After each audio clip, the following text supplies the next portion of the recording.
Hi, welcome to my channel. My name's Caitlin and I'm the author of the new adult fantasy, A Choice for Essence. For today's video, I'm going to do an overview of my world building process. If you're new to writing fantasy or you just want to find something to add to your own world building process, then stay tuned.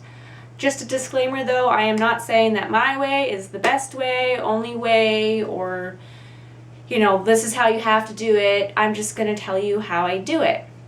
So I'm just going to go right into it. So number one, the first thing I do is I write the story.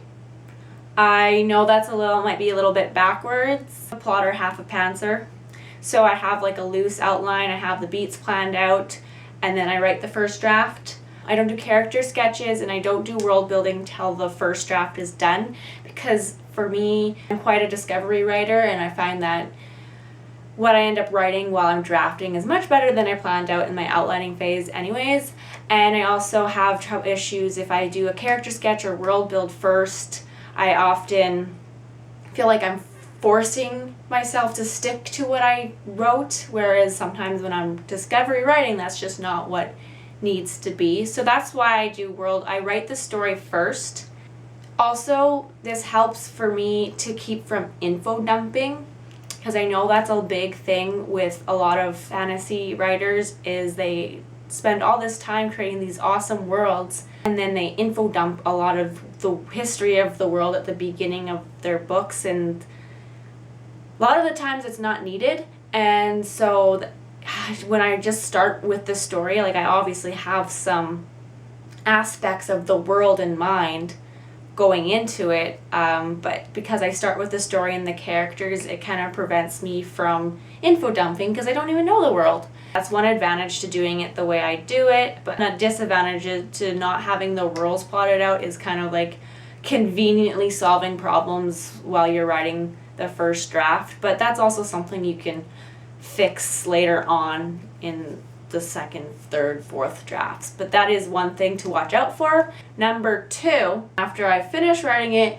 I usually take a break and then I go and do a read through and I highlight pretty much anything that could be world building related, whether that's setting, magic, cultural, like characters, just anything that could be associated to the world.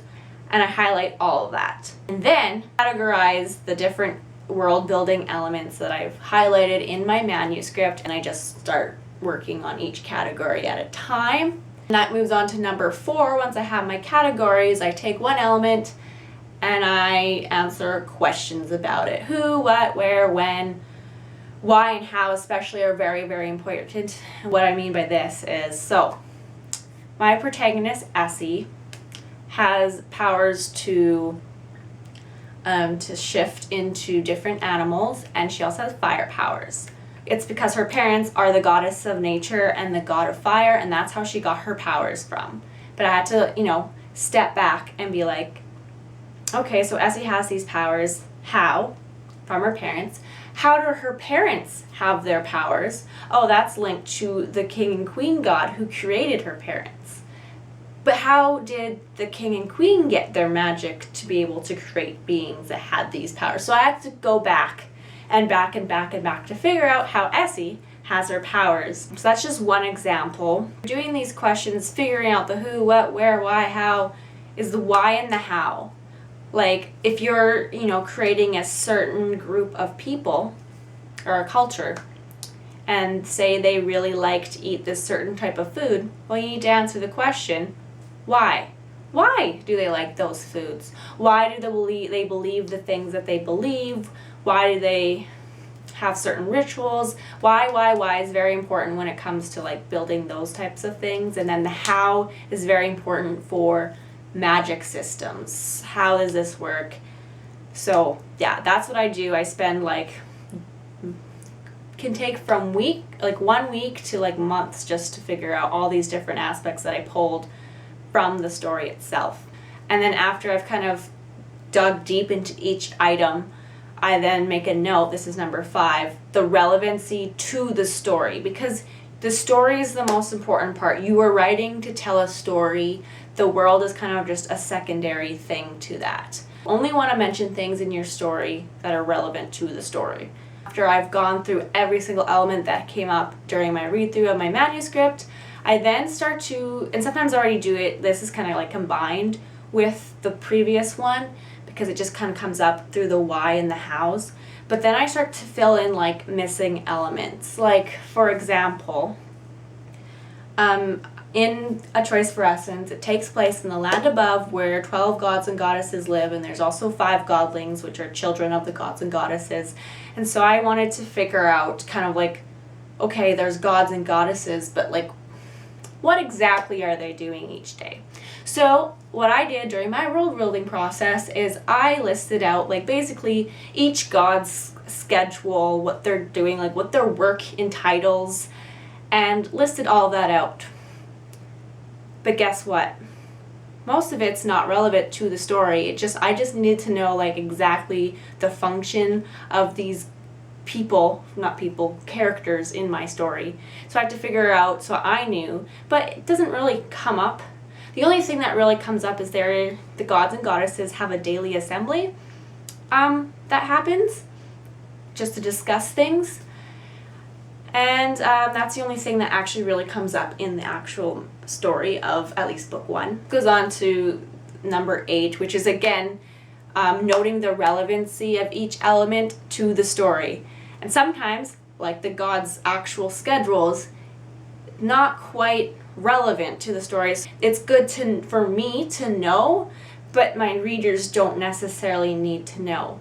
So the point of filling in missing elements that may not necessarily be relevant to your story, but you're building your world, is so that the world itself feels real to you, because the more real it feels to you, the hopefully more real it'll come across in the pages to your reader. So that's why you want to know your world so well, but you don't want to include everything in your story unless it's relevant. So that is why I once again go through and note which parts are relevant and which aren't. So number 9, kind of the last step I do, is kind of a bonus step for the settings and locations in my world.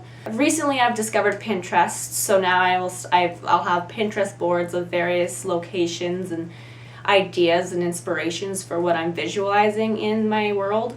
But I also have sketched out like important locations, like the village or the palace or things like that, so I can better visualize the world for when I'm kind of beefing up the descriptions when I go to do the second draft after the first draft, because my descriptions can be rather scarce when I'm first drafting a novel. And so that is a brief but rambling overview of my world building process. I do plan to do other videos kind of taking deeper dives into each of the steps of my world building process.